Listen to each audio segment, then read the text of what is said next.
Ми сюди їхали, думали, що тут тільки собаки, але коли Роберт провів екскурсію, і ми побачили, що там є ще коні і маленькі жеребці, котрі теж потребують і їжі постійної.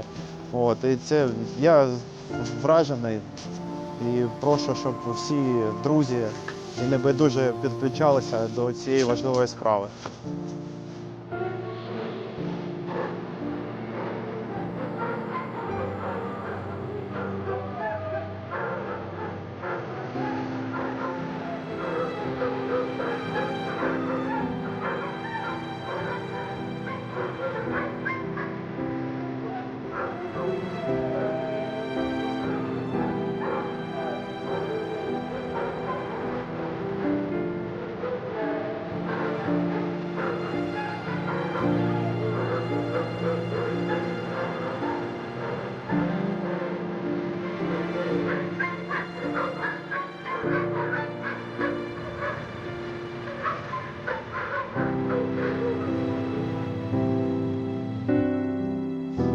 Друзья, сегодня у нас в гостях хорошие люди, которые действительно все время ежедневно мы смотрели, смотрим, как помогают всем. И сегодня очередь дошла до нашего приюта.